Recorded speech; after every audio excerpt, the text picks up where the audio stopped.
The night sky above the small town of Pinewood seemed different somehow, Amelia Carter thought, as she gazed upward from her backyard. The stars twinkled with unusual intensity, and patterns she had never noticed before. Something felt off, but she couldn't place what exactly. After years working as an astronomer at the local university, Amelia had developed an intuition about the heavens, and tonight, that intuition screamed that something extraordinary was happening. Amelia lived alone in her modest house at the edge of town. Her colleagues often described her as brilliant but reserved. She preferred the company of stars to people finding comfort in the mathematical precision of celestial bodies, rather than the unpredictability of human interaction. At 33, she had established herself as a respected researcher specializing in exoplanet atmospheres, a field that had always fascinated her since childhood. The unusual stellar activity continued for 3 consecutive nights. During the day, Amelia ran complex simulations attempting to explain what she was observing, but found no satisfactory answers.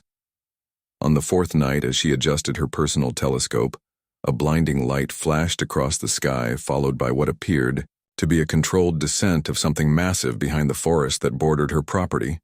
Heart racing, Amelia grabbed her emergency kit and a flashlight. Her scientific curiosity overpowered any sense of caution as she headed into the woods. Following the direction where she had seen the object land, she pushed through dense underbrush. The air grew warmer with each step and carried an unfamiliar metallic scent. After 20 minutes of hiking, she reached a small clearing and froze before her stood what could only be described as a spacecraft. Its design defied human engineering, with smooth curves and materials that seemed to shift colors under the moonlight. The vessel was approximately the size of a small house and appeared mostly intact despite its landing. Steam or some kind of vapor rose from various points along its hulls. Amelia stood transfixed. The side of the craft suddenly opened, revealing a soft blue light from within. She should run, she knew that. But her feet remained, planted, her scientific mind cataloging every detail of this impossible moment. A figure emerged from the opening, tall and graceful with distinctly feminine features, yet unmistakably not human. The being stood nearly 7 feet tall with silvery, blue skin that seemed to shimmer with its own inner light. Instead of hair, delicate tendrils floated around its head as if suspended in water.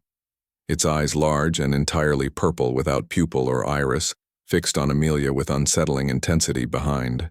This first being came others similar in appearance but with subtle variations in height and the color of their skin. Some wore what appeared to be armor, while others were dressed in flowing garments that moved as if alive. The one who had first emerged wore an elaborate headdress suggesting some sort of leadership or royal status. Amelia's mind raced through possibilities. She was either experiencing the most significant moment in human history or having an extremely vivid hallucination. The beings approached with measured steps, their movements fluid and precise. The leader raised a 6-fingered hand in what seemed like a greeting. The air around them seemed to vibrate with energy. Amelia noticed small devices on their wrists glowing with soft light. She wondered if they were weapons communication devices or something entirely beyond her understanding. The forest had gone completely silent. No birds, no insects, just the soft hum emanating from the spacecraft. Amelia considered her options. She could turn and run, but something told her these beings could easily catch her if they wanted to. She could try to communicate, though she had no idea if they would understand. She decided to mirror the greeting gesture, raising her own hand slowly. The leader tilted her head slightly, studying Amelia's response. A small smile formed on her alien features, revealing teeth that were pearly white and slightly pointed. The other beings remained in formation behind their leader, their postures alert, but not threatening. Amelia took a deep breath and spoke, her voice surprisingly steady despite her racing heart. "Hello, welcome to Earth." She immediately felt foolish for such a simple greeting to what might be the most advanced beings in the universe. The alien leader watched her intently for several moments before turning to one of her companions. They exchanged what appeared to be words in a language unlike anything Amelia had ever heard. It sounded like a combination of musical notes and clicks too complex for human vocal cords to reproduce. The companion handed the leader a small device which she held up to her throat. After a brief adjustment, she looked directly at Amelia and to the astronomers. Complete shock spoke in perfect English, we come in peace. Amelia Carter. Amelia staggered backward, her scientific composure finally breaking. How do you know my name? How can you speak my language? The alien leader stepped forward with graceful movements that seemed almost choreographed. We have been studying your world for longer than you might imagine. Your broadcasts, your internet, your history. The leader gestured toward the ship. Our translation technology is quite sophisticated, though direct communication is always preferable to remote observation. Amelia struggled to process this information. They had been watching Earth, studying humanity perhaps for years or decades. The implications were staggering. May I ask who you are? What you want with Earth? With me specifically, Amelia managed to ask. The alien leader nodded as if approving of the question. My true name would be unpronounceable for you, but you may call me Lyra. She touched the elaborate headdress she wore. I am the queen of what you might call the Xerillian, collective of civilization spanning many star systems. We have come a very long way to find you, Amelia. Amelia felt a chill run down her spine despite the warm night air. To find me specifically, but why am nobody special? Just an astronomer. Lyra gestured toward one of her companions who stepped forward, holding what appeared to be a scanning device of some kind. The device emitted a soft humming sound as it was pointed at Amelia. Our scanners confirm it, my queen. The alien said, her voice carrying a more pronounced accent than Lyra's. The genetic marker is stronger in this one than any we have. Found before. Lyra nodded, apparently satisfied. She turned her attention back to Amelia. You are special in ways you cannot yet comprehend. Your genetic structure contains something our people desperately need. Amelia frowned, trying to make sense of this information. Are you saying you came across interstellar space for my DNA? That seems hard to believe. A sound emerged from Lyra that Amelia realized was laughter. Not just yours, Amelia Carter, but you represent a unique opportunity. She gestured for Amelia to follow her toward the ship. Allow me to explain, against her better judgment but driven by scientific curiosity. Amelia followed Lyra toward the spacecraft. The other aliens formed a loose circle around them. Not threatening, but clearly protective of their queen. As they approached the ship, Amelia noticed intricate patterns etched into its surface that seemed to shift and change as if alive. The technology was clearly centuries, perhaps millennia, beyond anything humans had developed. Lyra paused at the entrance to the ship. Our civilization is ancient. We have traveled the stars for over 10,000 years by your counting, but we face extinction, a genetic degradation that our science cannot reverse. She turned to face Amelia directly. In our studies of various species across the galaxy, we discovered something remarkable about humans, particularly certain humans. Another alien approached this one, wearing what looked like scientific equipment. She was slightly shorter than the others, with skin that shifted between green and blue. Your species has something we lack, she explained, genetic resilience, adaptability. Unlike anything we've seen, and some of you, like yourself, carry a specific gene sequence that could save our people. One of the other aliens activated a holographic display showing what appeared to be DNA structures side by side. One Amelia assumed was human, the other alien. The differences were subtle but significant. Our scientists have been searching for compatible genetic structures for centuries, Lyra explained. We have visited many worlds, many species, but humans particularly, a small percentage of humans like yourself have shown the most promise. Amelia struggled to process this information, so you've come to Earth to what? Study us, take samples. Experiment on us. Her voice rose slightly with alarm. Lyra shook her head, making the tendrils around her head wave hypnotically. We have come for alliance, not conquest. Our scientists believe that through genetic cooperation both our species could benefit. The same resilience that might save us could advance human medicine by centuries. We offer knowledge in exchange for help. As if to demonstrate, Lyra touched a panel on her wrist, and a holographic display appeared showing technological marvels Amelia could barely comprehend. Sustainable energy systems, advanced medical techniques, faster than light travel, all could be shared. Amelia's scientific mind raced with the possibilities. The advancement of human knowledge by centuries, perhaps millennia. But at what cost? How many others know you're here? Amelia asked. Lyra exchanged glances with her companions. No one yet. We chose to make first contact with you specifically, rather than your governments. Her purple eyes seemed to soften. For centuries, your kind has feared that aliens would come to conquer, to take your resources. But we need something that can only be given freely. Your help. Your trust. One of the other aliens approached, carrying what appeared to be a small crystalline object. When activated, it projected images of a dying world of suffering people, their skin pale and lacking the luminescence that Lyra and her companions displayed. Our home world, she explained. Our children grow weaker with each generation. The images shifted, showing what appeared to be medical facilities filled with aliens in various states of distress. Some appeared to be children, their bodies frail and tendrils limp around their heads, without genetic renewal. Our civilization will collapse within 3 generations, Lyra said, her voice solemn. We have tried everything within our power, but the solution lies beyond our reach. In your DNA, Amelia felt overwhelmed, but something about Lyra's direct approach resonated. With her scientific mind, they hadn't simply taken what they wanted. They had asked for help forming an alliance that suggested either genuine respect or extremely sophisticated manipulation. What exactly would you need from me, from humanity, Amelia? Asked. Voluntary genetic samples, Lyra replied. A cooperative research program.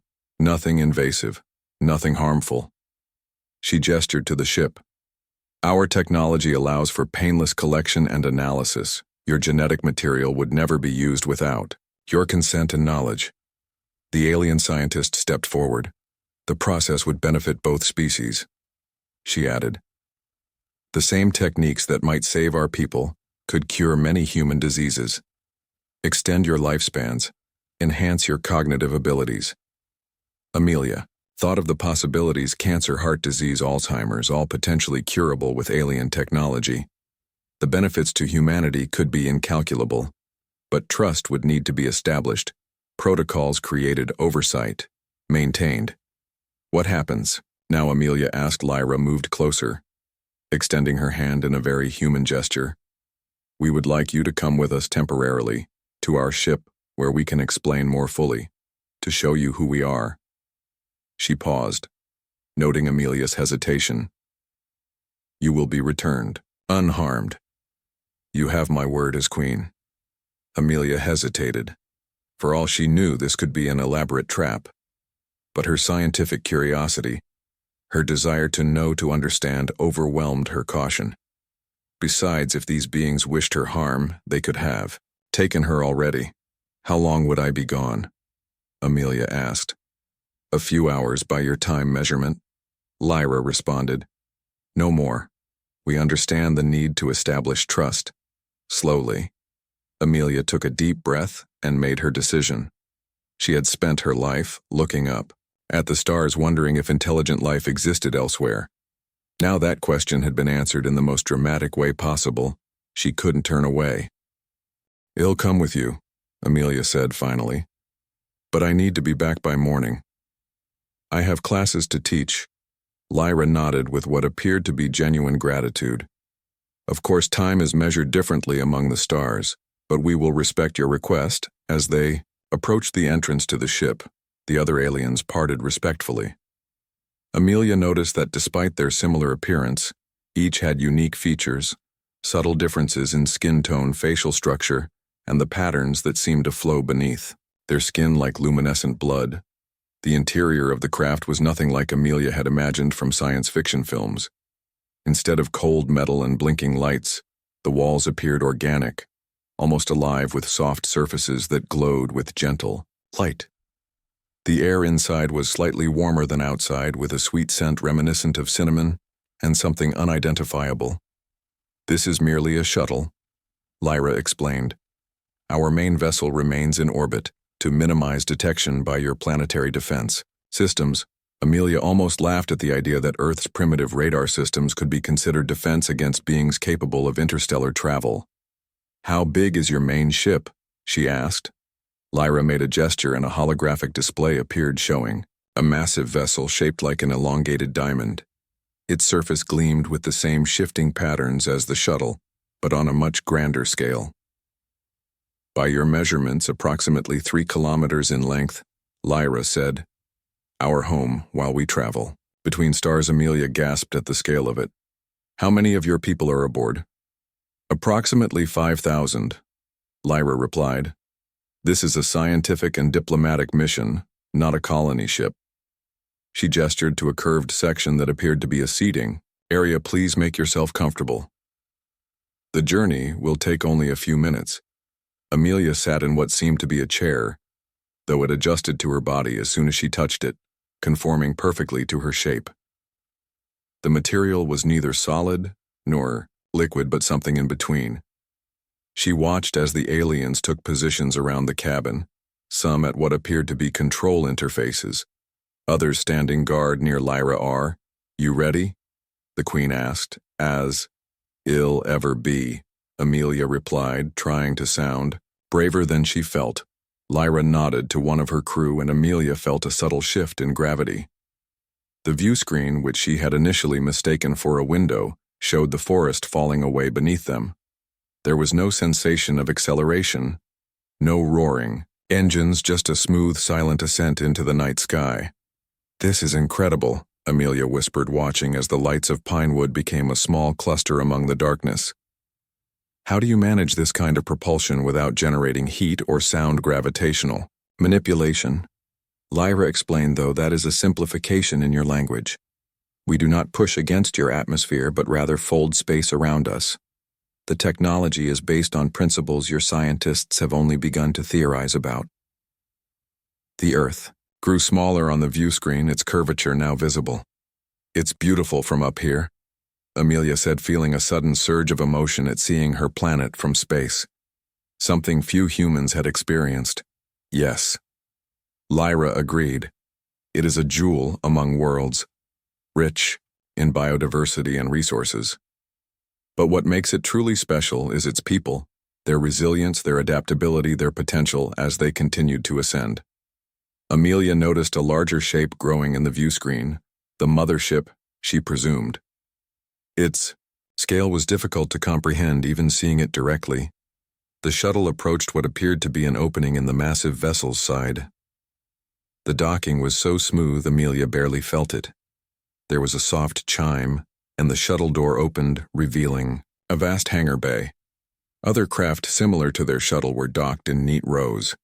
Aliens moved about with purpose, some in what appeared to be uniforms, others in the flowing garments she had seen earlier. "Welcome to the Celestial Harmony," Lyra said, using the ship's name as they exited the shuttle. "Our home among the stars and now the site of first official contact between our peoples." Amelia stepped into the hangar bay, feeling the subtle difference in gravity, slightly lighter than Earth normal. The air here had the same sweet scent as the shuttle, but with subtle variations. Other aliens stopped to watch her, some with obvious curiosity, others with what might have been reverence. Lyra noticed their attention. "You are the first human to board our vessel," she explained. "Many of our people have studied your species but never had direct contact. This is a historic moment for us as well."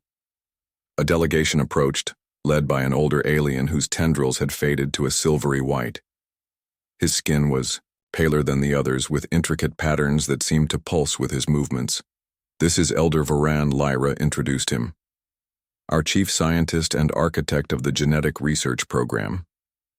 The elder bowed slightly to Amelia, his movements deliberate and precise. "It is an honor to meet you, Amelia Carter," he said, his voice deeper than Lyra's, but with the same musical quality. "Your genetic structure holds great promise for both our peoples." Amelia returned the bow, uncertain of the proper protocol, but wanting to show respect. "The honor is mine," she said. "I never imagined I'd be standing on an alien spacecraft discussing genetic research when I woke up this morning." A sound like wind chimes filled the air, which Amelia realized was laughter from Several of the aliens, including Elder Varan, your species humor is refreshing, the Elder said. Your adaptability extends to your cultural flexibility as well. This is part of what makes humans so remarkable. Lyra gestured toward a corridor leading from the hangar bay. Elder Varan will show you our research facilities and explain our proposal in more detail. I must attend to other matters, but will rejoin you shortly. As Lyra departed with several attendants, Amelia followed Elder Varan and two other scientists through corridors that seemed to shift and change as they walked. The walls pulsed with soft light, and occasional holographic displays appeared showing what seemed to be star charts, biological data, and other information Amelia couldn't interpret. Our ship contains multiple research divisions, Elder Varan explained as they walked. This section focuses on xenobiology, the study of non-Xerillian life forms. We have cataloged over 3,000 sentient species in our explorations, but none quite like humans. They entered a large chamber filled with equipment Amelia didn't recognize. Some appeared medical in nature, others more like advanced computers, though without keyboards or visible interfaces. The room was staffed by several aliens in simple white garments. This is our primary genetic research laboratory, Varan said. Here we have studied the genetic degradation affecting our people and searched for solutions. The Elder gestured to a large holographic display showing complex molecular structures. For 10 generations, our people have experienced progressive genetic instability. Each new generation is weaker than the last, with higher rates of cellular degradation and shorter lifespans. Amelia studied the display, recognizing some structures from her limited knowledge of genetics. But why is this happening? A complex question. Varan replied, the simplified answer is that our ancestors used genetic engineering to adapt to various environments as we spread among the stars. Over time, these modifications created instabilities that have cascaded through generations. Our genetic diversity decreased as our population expanded, paradoxical as that may seem. And humans can help with this? Amelia asked, still trying to understand the full implications. Varan gestured to another display which showed human DNA alongside Xerillian genetic structures. Humans, particularly certain humans, possess genetic traits. We lack remarkable repair mechanisms, cellular stability, and adaptation capabilities. Your species evolved naturally on a single world facing countless environmental pressures, predators, diseases, and catastrophes. Those that survived passed on increasingly resilient genetic structures. One of the other scientists, a female with emerald skin, approached. We discovered Earth 50 of your years ago through remote observation, she explained. We were immediately intrigued by human genetic diversity and adaptability. Initial analysis suggested compatibility with our own genetic structure, but we needed confirmation, and that confirmation required coming to Earth. Amelia concluded, precisely, Varan said. After decades of observation and analysis, we determined that direct contact was necessary. Our projections indicated that approximately 1 in 50,000 humans carries the specific genetic markers we require. The scientist touched a control, and Amelia's image appeared alongside her genetic profile. You, Amelia Carter, have the highest compatibility we have found. Amelia felt a strange mix of emotions, pride, fascination, and unease at being singled out. How exactly would this cooperation work? What would you need from me? From humans? Varan gestured to what appeared to be a medical chamber nearby. Nothing invasive, I assure you. Cell samples, blood tissue. These would be analyzed and specific genetic sequences isolated. We would then integrate these sequences into our own genetic structure using techniques we've perfected over centuries. The female scientist added, the process would be mutually beneficial. The same techniques could be applied to human genetics, eliminating hereditary diseases, extending lifespans, enhancing immune responses. Amelia considered this. The potential benefits to humanity were enormous, but so were the risks. How would Earth governments react to alien contact? Would they see it as an opportunity or a threat? And what about the ethics of genetic modification, even for beneficial purposes? As a scientist, Amelia was fascinated by the possibilities. As a human, she was cautious. What guarantees do we have that this exchange would be equal? that your people wouldn't simply take what you need and leave. Or worse, Voran exchanged glances with the other scientists. A reasonable concern, he acknowledged. We propose a graduated exchange, beginning with limited samples and corresponding technological gifts. As trust builds, the exchange would expand. Before Amelia could respond, Lyra returned. She had changed into less ceremonial attire, though still clearly regal in bearing. I hope Elder Voran has answered your questions, she said. Amelia nodded. Some, but I have many more. This is a lot to process. Lyra gestured to a doorway I expected. As much, please join me for refreshment. We can continue our discussion more comfortably. Amelia followed Lyra through several corridors to what appeared to be private quarters. The room was spacious, with views of Earth visible through what seemed to be windows, though. Amelia suspected they were actually screens.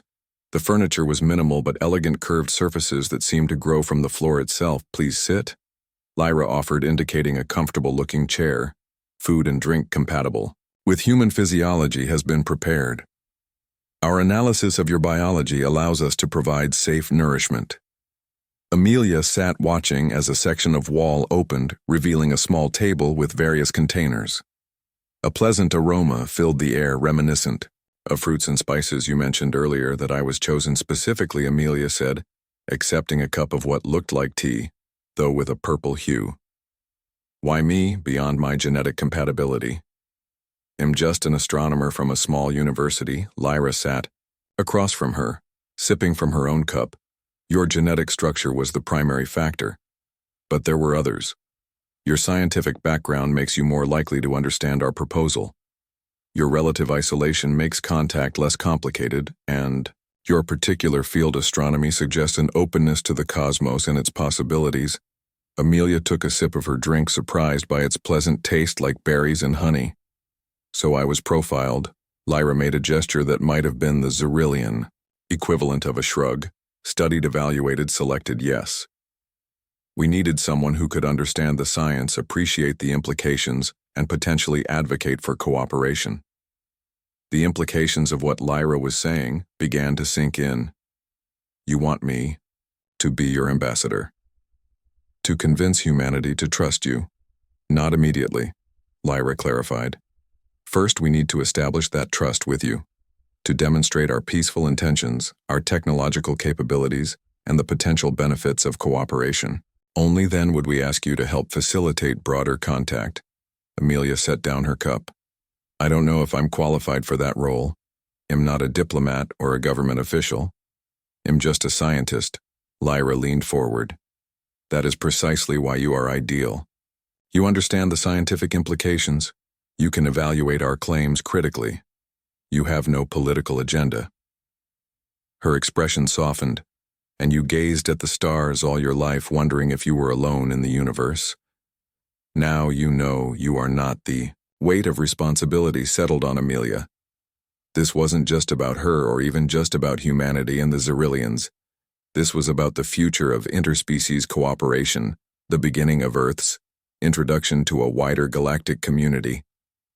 I need time to think, Amelia said finally, to process all of this. Of course, Lyra agreed. We have existed for millennia. We understand the value of patience. But she added, her voice taking on a more urgent tone, our genetic degradation continues. Our youngest generation shows accelerating symptoms. We have perhaps 3 of your generations before the damage becomes irreversible. Amelia felt torn between caution and the desire to help these beings who, despite their alien appearance, showed such familiar emotions, hope, fear, concern for their children. Would you be willing to provide proof, she asked. Something I could take back. Something that would help convince others. Lyra seemed to consider this for a moment, then nodded. I believe that can be arranged. She touched a control on her wrist and spoke in her native language. Minutes later, Elder Voran arrived carrying a small crystalline device similar to the one Amelia had seen earlier. This contains scientific data. He explained formulas for medicines that could cure several human diseases, including what you call cancer, information on sustainable energy production, and star charts showing habitable worlds within reach of your technology, should you develop it. Lyra added, "This is a gesture of good faith. A small sample of what full cooperation could bring. We ask only that you consider our proposal, and if you are willing, help us open dialogue with appropriate human authorities." Amelia took the device, feeling its slight warmth against her palm. This would revolutionize human medicine energy production astronomy. Multiple scientific fields advanced by decades, perhaps centuries overnight. If I agree to help you, what exactly would that entail? Amelia asked. Initially, simple advocacy, Lyra explained. Help us identify appropriate scientific and governmental contacts. Guide us in approaching them in ways that won't create panic or hostility. Eventually, if all proceeds well, more formal diplomatic representation and the genetic exchange would proceed. Gradually, under strict protocols, Elder Varan said, beginning with volunteer participants and expanding only as results prove beneficial. Only with informed consent and transparent oversight, Amelia studied their expressions, trying to detect any sign of deception. But the alien features were difficult to read despite their humanoid appearance. Still, everything they had shown her, their technology, their research, their evident concern for their people's survival, suggested sincerity. "I will consider your proposal," Amelia said finally. "I can't promise more than that right now." Lyra inclined her head. "That is all we ask for now. The decision must be yours, freely made." She rose from her seat. "It is time to return you as promised. Dawn approaches in your region." The journey back to the shuttle bay seemed shorter. Somehow, Amelia noticed other aliens watching her with curiosity as they passed. Some bowed slightly in what she assumed was respect or perhaps hope. The weight of their expectations was palpable as they boarded the shuttle. Amelia took a final look at the vast interior of the mothership, still struggling to comprehend the scale of it and the technology it represented. The shuttle departed smoothly, the massive ship growing smaller on the view screen as they descended toward Earth. "You have been silent," Lyra observed as they approached the atmosphere. "Your mind processes much." Amelia nodded. "It's overwhelming. The implications for humanity, for science, for everything. We thought we knew. It's like standing at the edge of a new era, knowing that whatever decision I make will affect the course of human history." Lyra made a sound that might have been agreement. The great transitions are always thus. Standing between what was and what might be requires courage. She gazed at the blue planet growing larger on the screen. "We have visited many worlds, many species. But there is something unique about Earth, about humans. A potential that exceeds your current capabilities." The descent continued smooth and silent. The pre-dawn light was just beginning to touch the eastern horizon as they approached the forest clearing where Amelia had first encountered the spacecraft. As the shuttle settled gently on the forest floor, Lyra turned to Amelia.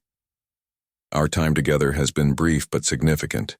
You carry not only the genetic keys that might save my people, but now the knowledge that humanity is not alone in the cosmos. Both are heavy burdens." The shuttle door opened, revealing the familiar trees and undergrowth of the forest behind Amelia's home. The air smelled of pine and morning dew, so normal, so Earth after the alien environment of the Xerillian ship. "I don't know what he'll do." Yet Amelia admitted as they stood at the Yao shuttle's entrance, whether ill contact authorities or colleagues. How to even begin explaining this? Lyra reached out, placing a six-fingered hand gently on Amelia's shoulder. "You will find the way. When you are ready to communicate, simply activate the device we gave you. It will signal us. No matter where you are in your world, we will hear." Amelia nodded, clutching the crystalline object they had given her. "What about your people? Will you remain in orbit for now?" Lyra confirmed. "We have the capability to remain undetected by your current technology. We will await your signal, whether it comes tomorrow or months from now." As Amelia prepared to depart, Lyra moved closer in a moment of surprising intimacy, gently embraced her in a way that felt both alien and familiar.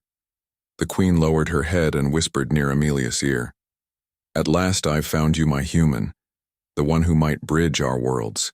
The embrace lasted only seconds, but Amelia felt something pass between them, a connection that transcended their biological differences. A shared hope, perhaps, for what might come from this extraordinary encounter, Amelia stepped away from the shuttle and watched as the door closed silently. The craft rose without sound or visible propulsion, quickly disappearing into the lightening sky. Within moments, there was no evidence it had ever been there except for the slightly flattened grass of the clearing. The walk back to her house seemed surreal. Birds were beginning their morning songs. The world was continuing, as it always had, unaware that everything had changed. Amelia clutched the alien device in her pocket, the only tangible proof that the night's events had been real.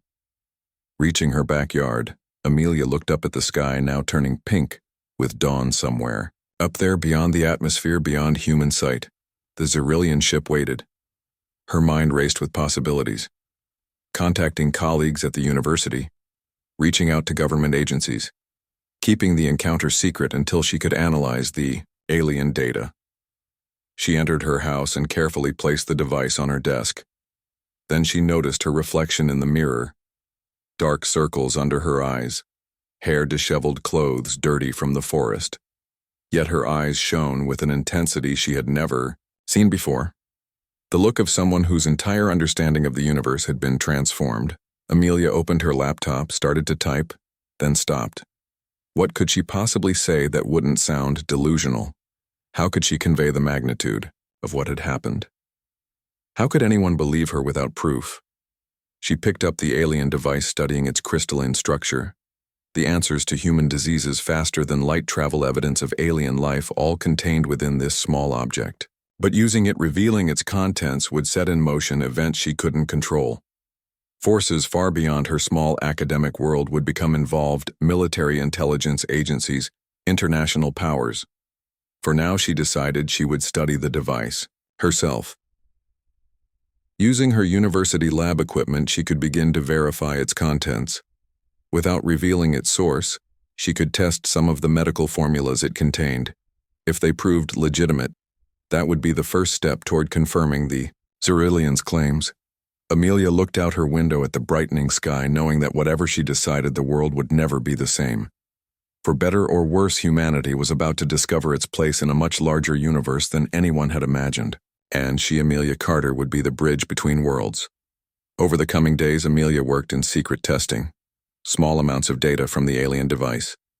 The medical formulas appeared revolutionary, potentially curing diseases that had plagued humanity for centuries. The energy production methods were elegant and sustainable, far beyond current Earth technology. 2 weeks after the encounter, Amelia made her decision. She would contact her department head, Catherine Bennett, a respected physicist. With government connections together, they would approach select scientific authorities, beginning slowly verifying the alien data, establishing credibility before revealing its source. As night fell, Amelia stood in her backyard looking up at the stars, knowing that Lyra and her people waited somewhere above. She removed the crystalline device from her pocket and pressed the activation sequence as she had been shown. A soft pulse of light emerged briefly, then faded. She felt, rather than heard, a response. A sense of acknowledgement that her signal had been received. Tomorrow, everything would change. Humanity would take its first cautious steps into a wider galactic community, guided by science rather than fear. And Amelia Carter, astronomer, from a small university town, would help lead the way. Her name would be forever linked with this moment in history.